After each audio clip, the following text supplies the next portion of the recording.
Hello everybody, my name is Brian Adcock. I am the race director and the founder of Castle Triathlon Series. If you're watching this video, you should be a runner and you're coming to Hever Castle on Sunday the 27th of September to take part in either the 10K, the half marathon or the full marathon. The brief is the same for all of you. The only difference between each of those races is the number of laps that you're actually going to do on our 10/10.5K course, and I'll explain what I mean by that in a second. Just a reminder that obviously social distancing and COVID compliance is a big thing on this event, and we're operating under the guidance of 5 main principles, namely touch point reduction, density reduction, athlete education and communication, which obviously this is part of, athlete self-reliance where possible, and finally improved hygiene. So without further ado, I'm just going to share my screen and I'm going to talk to you about your course so that you know what to expect when you come online. So just bear with me a second. So let's put this on full screen. Here we go. Okay, so from the other video that you should have watched, you'll know that your backdrop is in this field over here, which is called the jousting field, and then you'll have a holding area which will be on the tarmac bit of road that is kind of indicated by that track. And you're heading off down in this direction towards Marshall Point 1 and Marshall Point 2. So you'll be called up to the start line, having been held in the holding area for a period of time. It'll be a relatively quick start in terms of numbers of people going off every 10 seconds or so. So you need to just be kind of have your wits about you and be ready to go as soon as you get called forward as a group into your holding area. The course itself, as soon as you start, you'll cross over the cycle track and then you head up what's called Shite Lane, past Marshall's Points 1 and 2, and you effectively handrail what is called Park Wood, which is ancient woodland, which has been around for as long as the castle's been a castle. At the top of the track here, you actually cross onto the grass and then run alongside the wood until you get to feed station 1. Obviously early in your run, so I don't expect you'll need a feed station at this point, but just so you're aware how the feed stations are laid out. Basically they are manned feed stations, but nobody will hand you anything. All of the stuff that will be pre-prepared and put on tables for you to grab. They will tell you which cup contains what, and the first table you come to will have cups of water, Coca-Cola, as in flat Coca-Cola, and high five energy source. Next table will have bars, next table gels, and table after that will have bananas, which will be cut into thirds so that you can just grab the banana effectively and keep running. And there will also be jelly babies on one of those tables.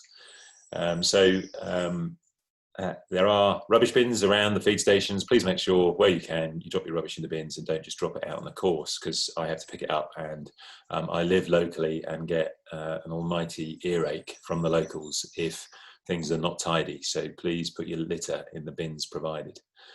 So having passed the first feed station, you'll come out onto this metalled road and run down past a series of cottages, which are called Thresher's Field cottages, and 500 metres later, you'll turn left onto a bridle path at Loch Skinner's Farm down here at Marshall Point 4. You'll then run along a bridle path, which is a stunning bit of running up through some woodland, and then you drop down the other side of what used to be the coach route from Hever Castle to Penshurst, and you come out just before a small hamlet which is called Hill Hoath, and then you'll be turned right onto a footpath, and you make your way uphill on the footpath until you get up to the water station. Water station are a bit more than water stations. They have Coke, as in flat Coke. They have high five energy source, water, and gels on them. Again, it'll be manned, but they won't hand you anything. It'll be laid out on tables. And then from there, you come off the public footpath and into a bit of woodland called Sliders, which is private woodland, which we prepare solely for the triathlon. Now it's called Sliders for a reason. If it does get a bit wet in the run-up to the event, then this is the muddy part of the course. So it's only a relatively limited bit of running, but just bear with it because it will get better. When you pop out the other side of Sliders, you run across a couple of farmers' fields, round a lake, and then back into the hamlet of Hill Hoath. whereupon you'll be turned right on a public footpath, past a couple of Marshall points. There will be a toilet here at Marshall Point 10, which is a single portaloo, which you can use at any point on the course. And there will be hand sanitizer, and it will be cleaned on a regular basis.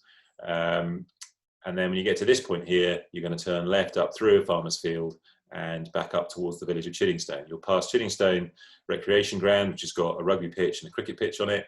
And then when you hit the high street, you're going to turn left on the metalled road, run down through the high street.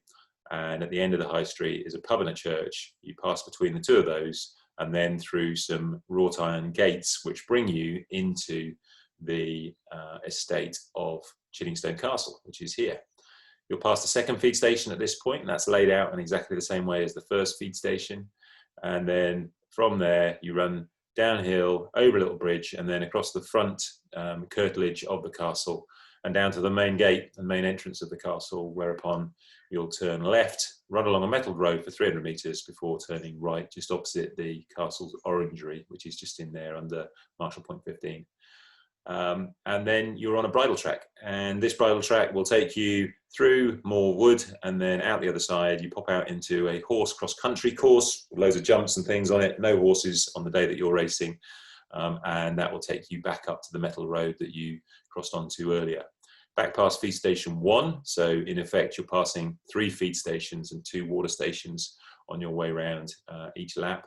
And from there, you're back on the Hever estate. You're going to drop downhill. You've got approximately 3 kilometres to go till you get back round either to the finish or if you're doing laps to your lap point. And from there, you'll drop downhill to the end of the lake around which the swimmers are doing their thing. And basically, you circumnavigate the lake. There'll be another water station on the Amber Lynn Walk, which is this long straight walk here. You run over a bridge here. You come onto an island called 16 Acre Island. And now you're effectively into the formal gardens of the castle. Run over a second bridge just here, and then you'll run straight towards the castle before bearing right, and then running around the back of the formal gardens, and then you reappear in the formal gardens just over here by the moat, run around past the moat restaurant, and then up a gravelly hill at Marshall Point 28, and then that will eventually bring you round onto what is either the finishing straight or just a long straight that will put you into your second lap. So when you get to this point here, if you're doing the 10K, you'll see an arrow that says finish this way. Make sure you take that right-hand turn, which will take you into the main events field and the finish chute and finish area. If you're doing a second lap, because you're doing the half marathon, you continue straight on, and there's a sign that says second lap straight on. And if you're doing the marathon, you're doing 4 laps, and there's a sign that says third and fourth laps straight on at this point. So if you're not finishing and you've got either a second, a third or a fourth lap to do, then continue straight on and you circumnavigate all the way around the outside of the transition area, which is the area that the triathletes use to keep their bikes in. And you'll come around here in between transition and registration, and then eventually you'll run down the other side of the field and you'll pick up the point that you started at, and then that's you out onto your second lap. So for those of you that are doing 10K, it is actually exactly 10K from the start point down here. Those of you that are doing the various laps, because you've got an extra loop of approximately 500 meters around here, that'll give you your extra distance, which will give you your half marathon and your full marathon. And that's pretty much your brief. There'll be plenty of marshals out on the course. We've obviously got first aid out there and 3 run managers who'll be in various vehicles supporting you out on the course. The coloured signs that you follow are green or yellow run route signs, and I'll show you an example of those when you come down to the start line, so you'll have an idea of what it is that you're supposed to be following. So it's a cracking course. Please enjoy yourselves and look after each other out there as best you can. And I look forward to seeing you all on the day. Thank you very much for listening.